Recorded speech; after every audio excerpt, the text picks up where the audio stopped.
You know what? Maybe if you were more of a man, I wouldn't have needed someone else. Those words came 3 months before I opened the envelope, before everything shattered.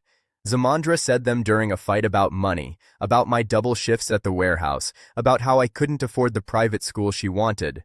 She apologized the next morning, crying, saying the wine made her cruel. I forgave her because I always did. My name is Kadraham Lincon, and I'm about to tell you how I vanished from my own life. The DNA results arrived on the triplets' third birthday. I stood in our kitchen, children screaming with joy in the backyard, cake waiting to be cut, and I tore open that envelope with hands that somehow already knew. 3 names, 3 probabilities, 0 matches. Not mine, none of them. I walked outside like a ghost. Zamandra was laughing, lifting Sienna onto her hip, and I saw it then, how Sienna had someone else's eyes, how all 3 girls did. The paper slipped from my fingers. A little guest picked it up, started reading the letterhead out loud. Paternity test results. I snatched it back. Zamandra's mother saw my face. What's wrong? I looked at my wife across the lawn and mouthed one word. Everything. Then I left. Viewers, do not forget to like, share, and subscribe for more interesting stories. Let's continue. I didn't go far. That's the thing nobody understood. I rented a car, parked it 3 houses down, and watched. For 48 hours, I sat there like the ghost boy my mother raised me to be. When I was 7, she taught me a game. How long can you sit without anyone noticing you're there? We'd practice in hotel lobbies while she cleaned rooms, in bus stations while we ran from a past she never explained. By 16, I learned why. We were hiding from men who wanted her dead for testifying against them. She taught me to vanish because invisibility kept us alive. I thought I'd stopped running when I met Zamandra. Now I watched her through our kitchen window, pacing, phone pressed to her ear. She kept all my clothes in the closet, my car in the driveway, making it look like I'd simply stepped out. On day 2, the triplets asked where Daddy was. I saw her kneel down, and that's when I noticed the muddy footprints I'd left on the porch the night before, leading to the house but not away. Our neighbor, Mrs. Patterson, knocked on her door. There's been a man in a rental car across the street, just staring. Zamandra's face went white. I called her on day 3 from a burner phone. When she answered, I just breathed, listening, hearing her desperation.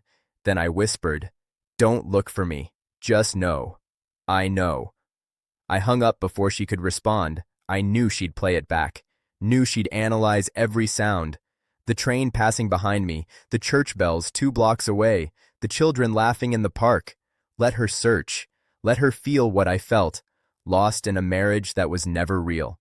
Her best friend came over that night. I watched through binoculars as they huddled over her phone, playing the message again and again. The friend said something that made Zamandra cover her mouth. What she didn't know, I'd left those muddy footprints on purpose.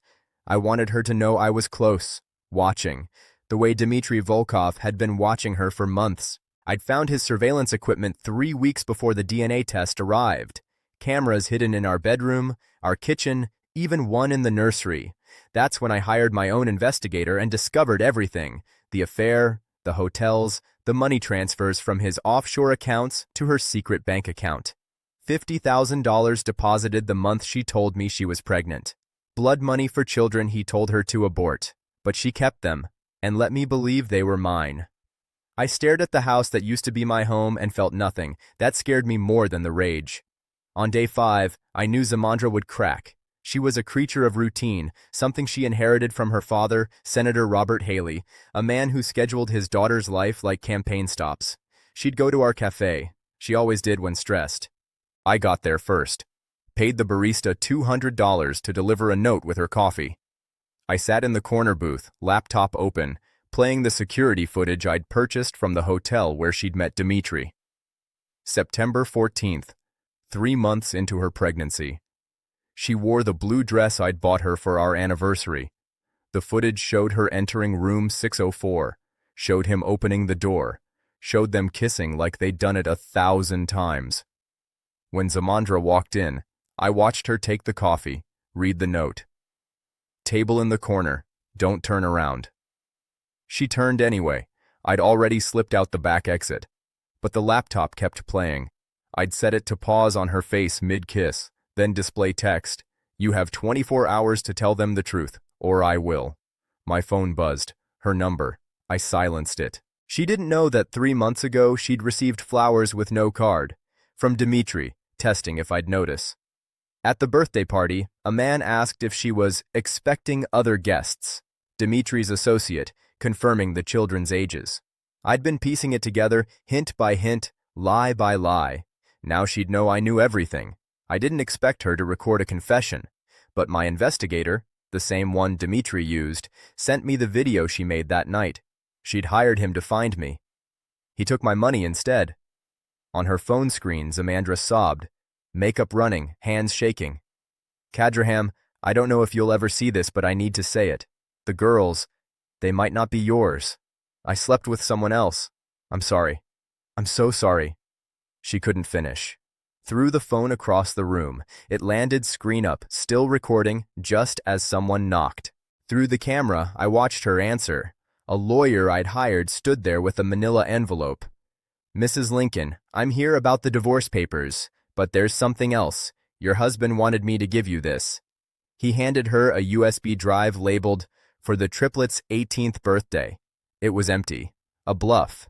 But she didn't know that. What she also didn't know, I'd met her 4 years ago because I was working overnight at a gas station to pay for my mother's chemotherapy. She'd pulled up at 2 a.m., crying, phone dead, credit cards frozen by her controlling father after she'd refused to marry some political heir he'd chosen. I bought her coffee, let her talk until sunrise. She kissed me as the sun came up and said, "You're the first person who's ever really seen me." 4 months later, we married in a courthouse. I thought love was enough. I was wrong. The next day, Zamandra took the girls to Riverside Park. I knew she would. Routine again, trying to keep their world normal while hers collapsed. I bought 3 pink balloons from a vendor, tied a note to one, and waited. When Zamandra turned to push Alara on the swing, I approached Sienna, my daughter, not by blood, but by every midnight feeding, every scraped knee, every nightmare I'd chased away. She looked up at me with those eyes that weren't mine and smiled. "Hi, sweetie," I whispered. "Can you give this to Mommy?" "Daddy." She reached for me. I stepped back. "Not yet, baby. Soon, I promise." I handed her the balloon and walked away before I broke. The note read, "North Pier, midnight. Come alone, or I send everything to your father." From my car, I watched Sienna run to Zamandra, watched my wife's face drain of color as she read. She spun around, searching every man in the park. There were dozens. I could have been any of them. Then Sienna said something that made Zamandra drop to her knees. My investigator had a mic on the balloon string. I heard Sienna's small voice through my earpiece. "Mommy, why was the nice man crying?" Because Dmitri Volkov didn't want these children. He'd paid Zamandra $50,000 to handle it when she told him about the pregnancy. She took his money and kept them anyway, never telling him they survived. Until I did. Zamandra arrived at North Pier at 11:47 p.m. I watched from the shadows as she approached the figure I'd positioned at the edge, Dmitri Volkov, standing with his back to her, staring at black water. "Kadraham?" she called out. He turned. Even from 50 feet away, I saw her face shift from hope to horror. Dmitri smiled, all teeth. "Were you expecting someone else? Where is he? What did you do?" "Me? Nothing. Your husband, however, had quite the story to tell me, about my children." Zamandra went rigid. "They're not what? Not mine?" Dmitri pulled out his phone, showed her the DNA test I'd sent him 3 days ago. 99.9% match, all 3. Congratulations, Zamandra. You're the mother of my heirs. Footsteps behind her. She spun around, and there I was, stepping out of the fog. But I wasn't alone. Senator Robert Haley walked beside me, his face carved from stone. "Hello, princess," her father said, voice dripping contempt. Zamandra looked between us. 3 men she'd betrayed in different ways, and stammered, Why are you all... Your husband gave me a choice, her father said. Let him vanish quietly, or he exposes everything. The affair, the bastard children, my daughter's lies, the perfect Haley family image destroyed on every news channel from here to Washington. I finally spoke, my voice hollow. I chose truth over revenge. Barely. Zamandra's legs buckled. What did you do? I pulled out a folder, tossed it at her feet. I did what you should have done from the beginning. I told the truth, but not to the world, to them. Your father knows about the affair. Dmitri knows about the children, and they both know you took his money and lied about the abortion. Dmitri lit a cigarette, cold. $50,000. You signed a non-disclosure agreement. You violated it by keeping them. I couldn't kill them, she sobbed. They were alive, growing inside me. I couldn't. So you let Kadraham raise my blood? Dimitri's accent thickened with rage. You think I wanted children? You think I want the complications of 3 American daughters tied to a political dynasty? But now that they exist, they're leverage. Your father's enemies would pay millions for this information. Senator Haley stepped forward. You've embarrassed this family for the last time. I'm cutting you off. No money, no connections, no protection. I watched Zamandra crumble and felt nothing. 1 year ago, I'd planned our anniversary dinner at the restaurant where we had our first date, saved for months to buy her a necklace with 3 small diamonds for the triplets. She showed up 2 hours late, makeup smudged, smelling like cologne that wasn't mine. I said nothing, just put the necklace back in my pocket. That night, I ordered the DNA test.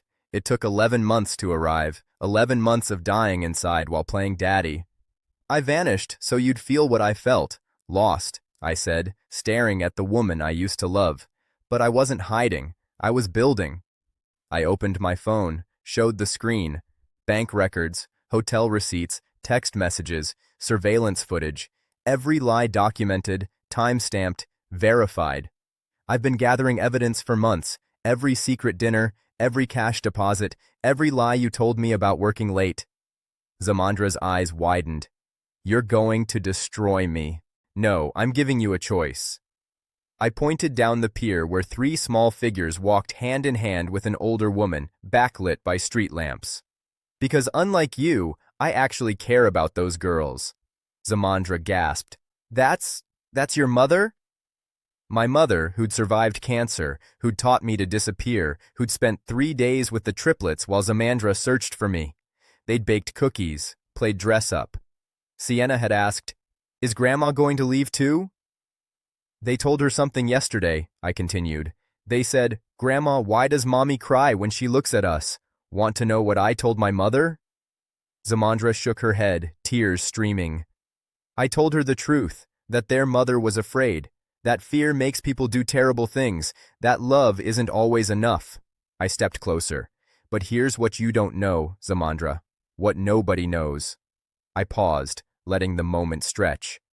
I can't have biological children. I've been sterile since I was 14, childhood illness. I've always known they weren't mine. The silence hit like a physical blow. Dimitri's cigarette dropped from his fingers. Senator Haley stared at me like I'd spoken in tongues. Zamandra's mouth opened, closed, opened again. You knew? She whispered. I knew I couldn't give you children. I planned to tell you after the wedding, but you got pregnant so fast. I thought you cheated from the start. Thought maybe you married me because I was safe, controllable, a good cover story. My mother approached with the girls, Sienna, Ilara, and Maya, 3 years old, holding hands, watching their mother with confused eyes. My mother knelt before Zamandra, frail but fierce. These children told me yesterday that they think they're bad, my mother said. That Daddy left because they did something wrong. Sienna stepped forward, bottom lip trembling.